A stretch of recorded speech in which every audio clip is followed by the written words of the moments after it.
IBN 7 हौसला है।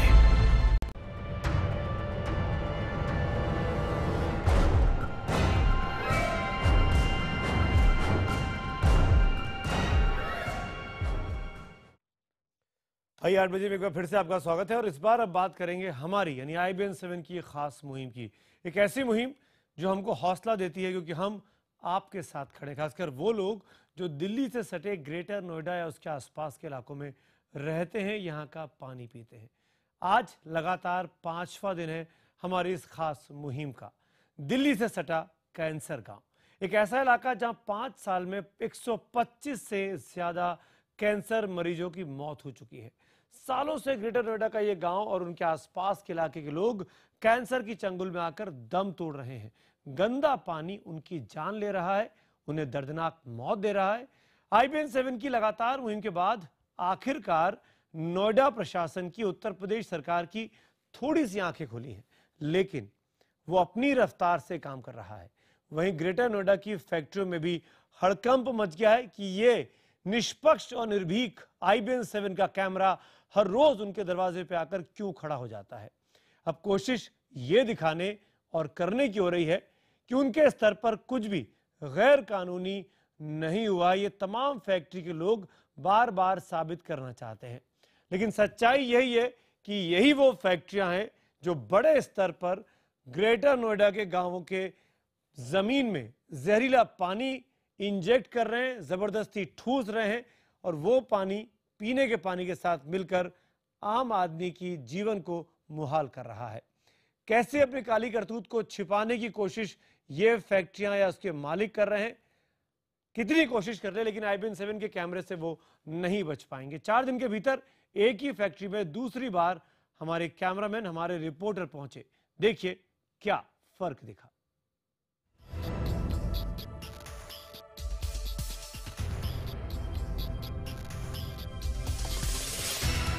IBN 7 के कैमरे में कैद यह है एशिया की सबसे बड़ी चावल फैक्ट्री का हाल। इस फैक्ट्री से निकला चावल भले शानदार हो, लेकिन सच्चाई आपके सामने है। आपकी टीवी स्क्रीन पर 2 अलग अलग दिनों की तस्वीरें हैं। एक पिछले शुक्रवार की, जब इस नाले के ऊपर पानी कम और काई ज्यादा नजर आ रही थी। कोई भी इसे देखकर अंदाजा लगा सकता था कि यहां पानी बहुत दिनों से ठहरा हुआ है। वहीं दूसरी तस्वीर सोमवार की है। नाला वही है, गंदा काला कचरा वही है, लेकिन काई हटाने की कोशिश की गई। ये दिखाने की कोशिश हुई कि फैक्ट्री से जहरीला पानी यहां रुकता नहीं, आगे बढ़ जाता है। जाहिर है ग्रेटर नोएडा की फैक्ट्रियां अब अपनी करतूत छिपाना चाहती हैं। आगे बढ़े उससे पहले देखिए शुक्रवार यानी 31 अक्टूबर को IBN 7 के कैमरे में क्या कैद हुआ। अगर हम इस पानी के ऊपर नजर डालें तो ऐसा लगता है कि करीब 4-5 दिन से इस पूरे के पूरे पानी के ऊपर काई जमी हुई है। मतलब ये पानी हिल नहीं रहा है और इस पर ये साफ तौर पर अंदाजा लगाया जा सकता है कि जो पानी यहाँ से जो निकला होगा, कम से कम 3-4 दिन से पानी इस इलाके में नहीं निकला होगा। इस फैक्ट्री से यहाँ से पानी नहीं निकला होगा। और अब आगे अगर हम आपको दिखाने की कोशिश करेंगे यहाँ पर, तो ये पानी है, पानी अभी यहाँ पर रुका हुआ है। यहाँ पर इस पानी की कोई निकासी यहाँ पर नहीं है, पानी की निकासी नहीं है। तो ऐसे में जो पूरा का पूरा पानी यहाँ पर इकट्ठा हुआ है और पानी जो अंदर गंदा पानी है, सवाल ये उठता है कि जो गंदा पानी है वो आखिरकार जाता है कहाँ। ये तस्वीरें प्रशासन ने देखी, फैक्ट्री के अफसरों ने देखी और 2 असर एक साथ हुए। उत्तर प्रदेश प्रदूषण नियंत्रण बोर्ड के चीफ इंजीनियर को इस फैक्ट्री का ध्यान आया। पूरा सरकारी अमला लेकर वो यहां आ गए। आखिर मीडिया में मुहिम चल रही है तो अफसरों को कैमरे पर काम करते हुए देखना भी जरूरी है। लेकिन चीफ इंजीनियर की तैयारी चंद ही मिनटों में कैमरे के सामने खुल गई। सिंह साहब ये बताइए, अमूमन यहाँ पर आप पूरा का पूरा ये ट्रेंड क्या पाते हैं यहाँ पर?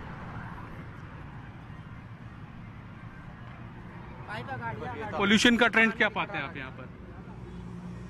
इस इलाके में तो अभी मैंने ये फैक्ट्री विजिट नहीं की है। अभी मैं देखने जा रहा हूँ इस फैक्ट्री के क्या हालात हैं।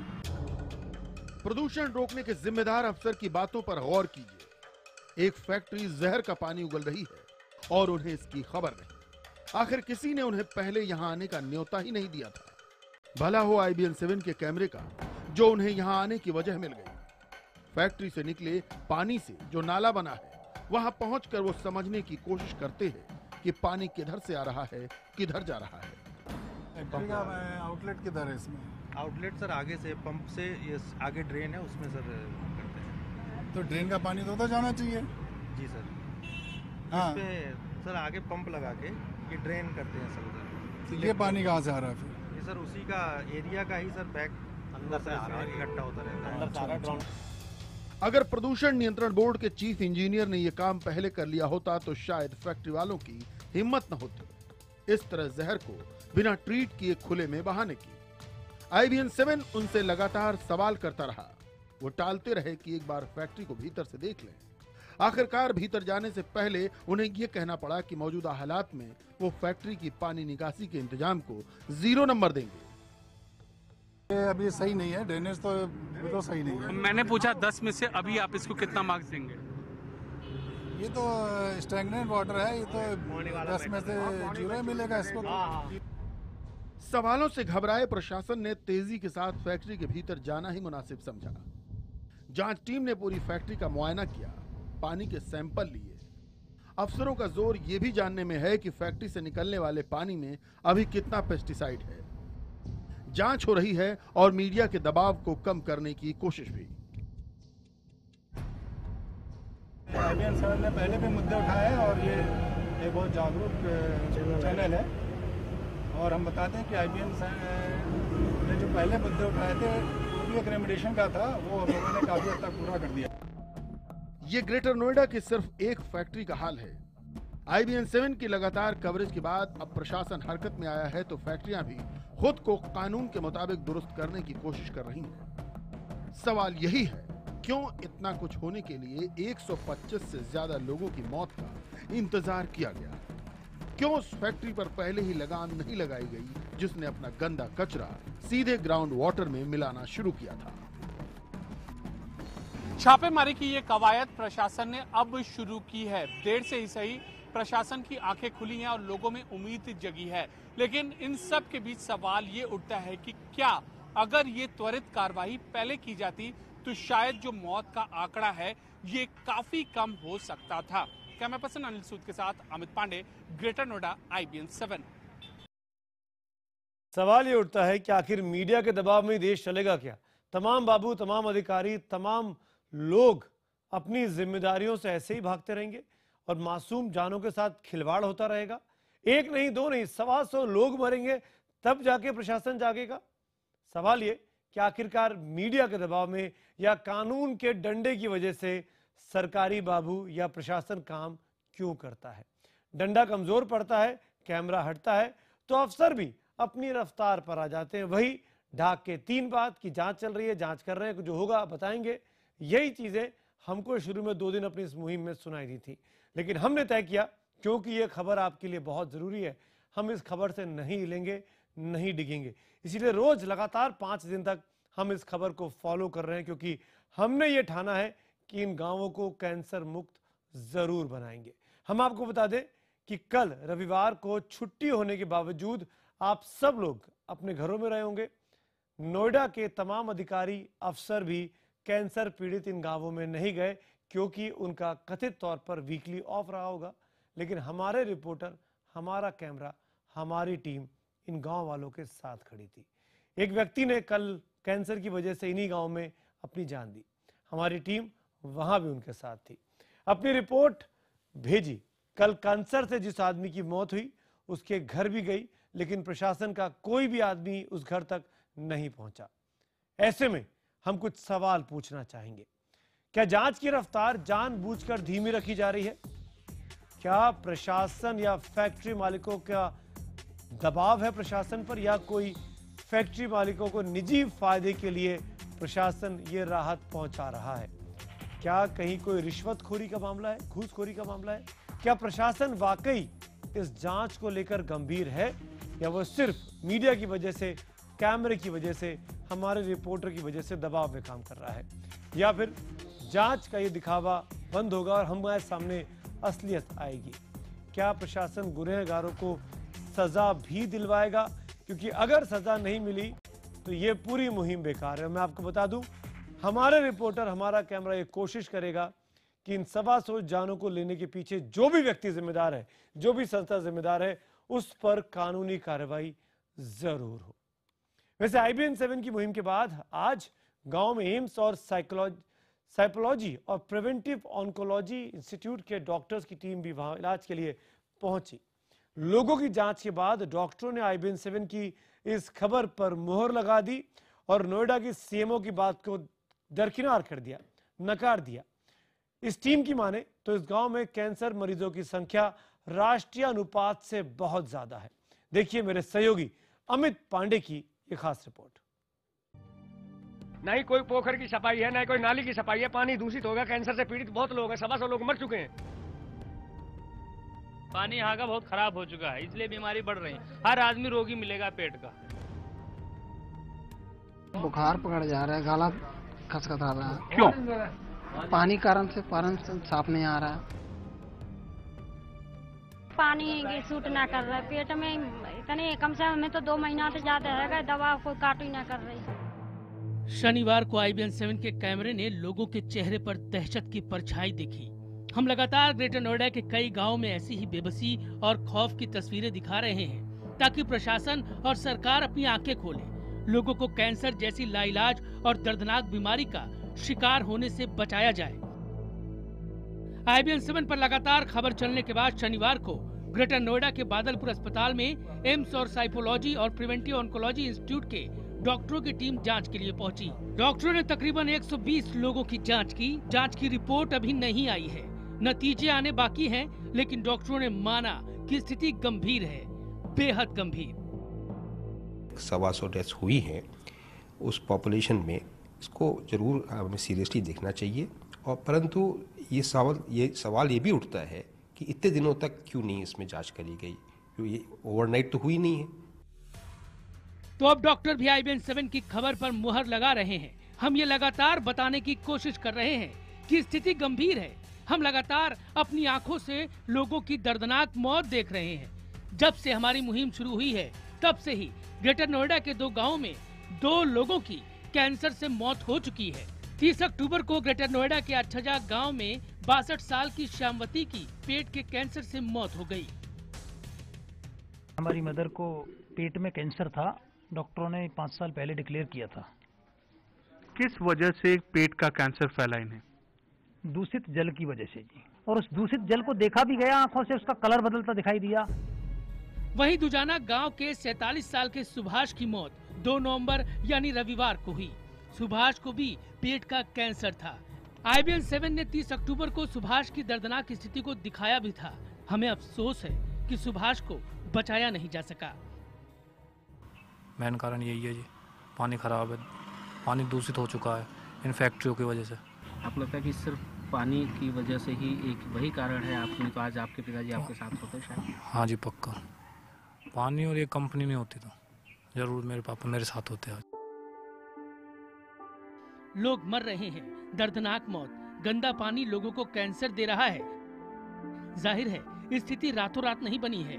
कैंसर पीड़ितों की संख्या रातों रात नहीं बढ़ी है। सालों में ये विस्फोटक स्थिति तैयार हुई है। सालों से लोग जहरीला पानी पीने के लिए मजबूर हैं। हैरत है, प्रशासन अनजान रहा, सरकारें सोती रहीं।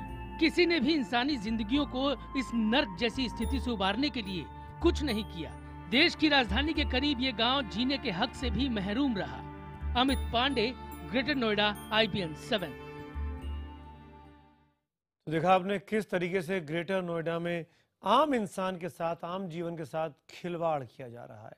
बार बार मैं पूछता हूं आपसे, आखिर इन 125 मौत का जिम्मेदार कौन है? किसको फांसी पर लटकाना चाहिए? किसके खिलाफ मुकदमा करा जाना चाहिए? आप खुद सोचिए। हमारी ये खास पड़ताल जारी है, आप हमारे साथ बने रहिए, क्योंकि मैं आपको इस ब्रेक के बाद दिखाऊंगा एक पूर्व मुख्यमंत्री का घर, जिसके बाहर एक नाला है जो कि जहरीला है, और उस नाले में जो पानी है वो रिस कर जमीन के अंदर जा रहा है, जानलेवा साबित हो रहा है।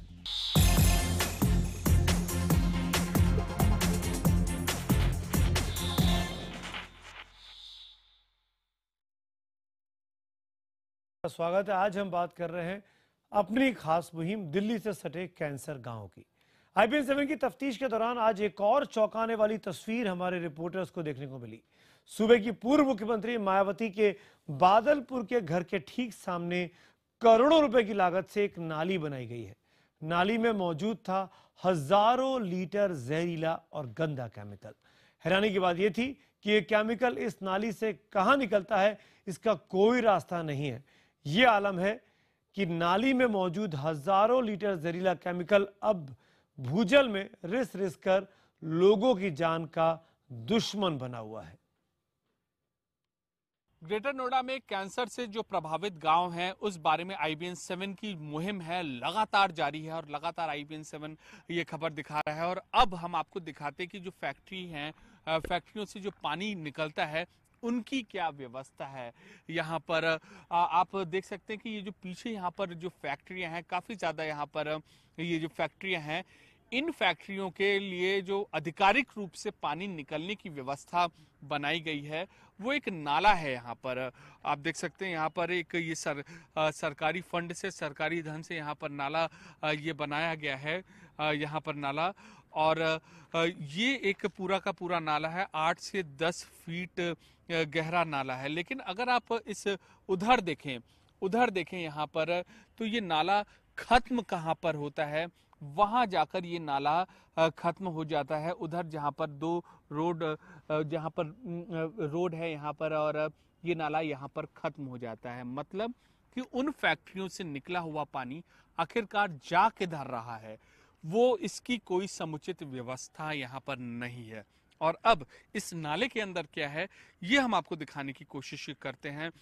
यहाँ पर ये आप देख सकते हैं कि यहाँ पर नाला है यहाँ पर, और इसमें बहुत ही गंदा यहाँ पर पानी है, बहुत ही गंदा इसमें पानी है।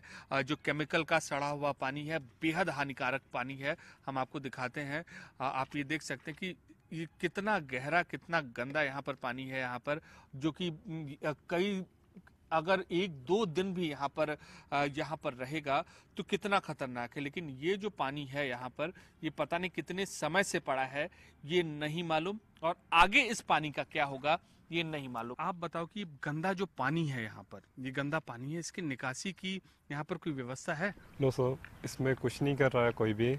और कंपनियों से यहाँ पे टैंक से पानी आता है, उसको यहाँ पे छोड़ देते हैं। हम वॉक के लिए आते हैं मॉर्निंग में, और शाम के टाइम जैसे वॉक के लिए आते हैं तो बहुत बुरी स्मेल आती है। किसी से कहते हैं, कोई इस पर कोई एक्शन नहीं लेता है। और शाम के टाइम जैसे हवा चलती है, उससे भी गाँव में काफ़ी गंदगी आती है। IBN 7 भी ये भरोसा दिलाना चाहता है कि इस मुहिम में लगातार गांव वालों के साथ है, और तब तक IBN 7 की मुहिम जारी रहेगी जब तक प्रशासन की नींद नहीं खुलती है। कैमरा पर्सन पुजारी के साथ अमित पांडे, ग्रेटर नोएडा, IBN 7।